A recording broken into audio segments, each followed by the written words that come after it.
There does seem to be a campaign to do everything possible to trash the reputation of our royal family in the run-up to the coronation. And here is a question for you now. Is King Charles too rich? It's the King, by the way. The Guardian has stepped up its campaign against the royal family by claiming the King's private fortune is worth an estimated £1.8 billion. They say his fortune includes cars, jewellery, property, investments, horses, rare stamps, yep, me neither, art and a hereditary estate. So, there we go. Former royal correspondent for The Sun and author Charles Ray joins me now. Charles, should our king not be a billionaire? I mean, he's the king. He is not, with the best one in the world, going to be found crawling out of a Mecca bingo in Milton Keynes anytime soon to go home and tuck into a ready meal, is he? He's not even going to be in a Weatherspoons, to be perfectly honest. No. Look, this guy, he is rich, as was the previous monarch, but it's not all money stuffed into a mattress or mattresses at Buckingham Palace or whatever.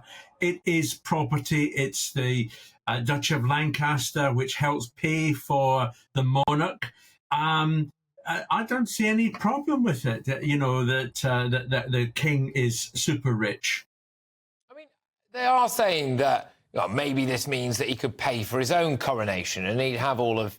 he could do more, I suppose. I mean, is there a case for that? Is there a case that in the current cost of living crisis, taxpayer having to pay for this guy who's got 1.8 billion quid in assets or something is morally wrong? Should he turn Buckingham Palace into a homeless shelter?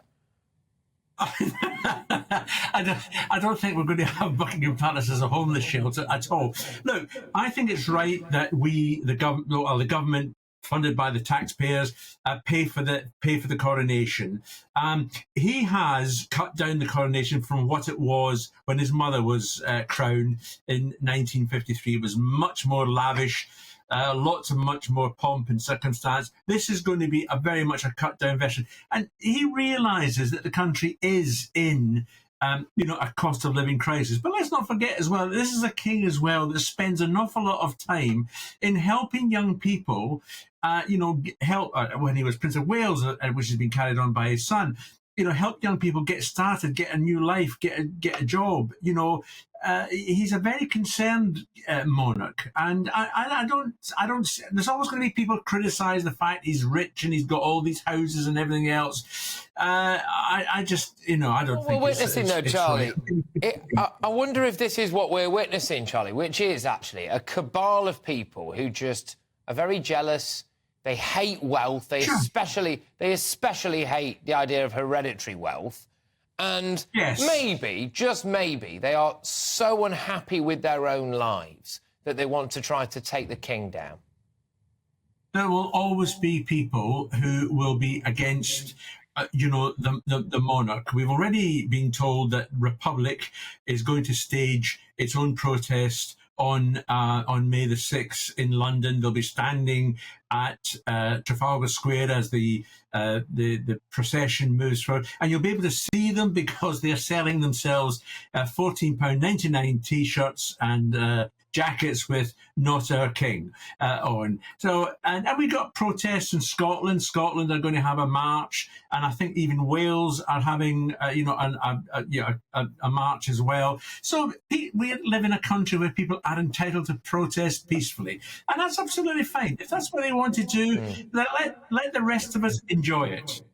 Yeah, this is part of it, isn't it? Can't they just let the rest of us enjoy it? This is something so selfish about people who are going to go up and say, "Not my king," and all this. I've had a few emails in, Charlie, saying that they're going to protest against the protest. So, good God, I don't know what the coronation day is going to look like. Okay, I don't know how they do that. They're going to have to segregate people and check it. Are you here for the protest? Or are you here for the protest against the protest? Or are you here for the coronation? I don't know how it's going to work out. I'm not sure. But should these people who are going to protest it, I don't know, maybe get a job and have a wash?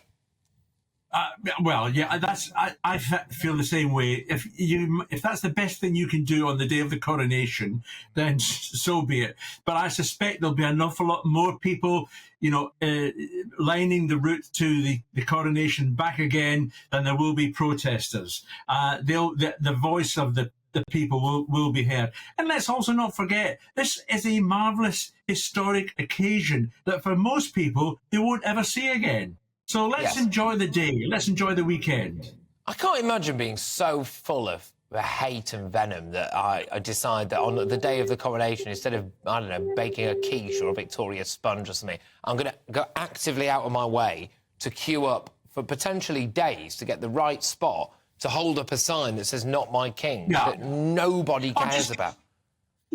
Just go to the pub and have a drink. You don't even have to toast the king. Just drink until you forget the king. Yeah, exactly. Charlie, sound advice there. Of course, one that we cannot condone here. But there we go. Charlie Ray, good man. Good man. Former royal correspondent and author with a novel approach on how you can take the edge off the coronation.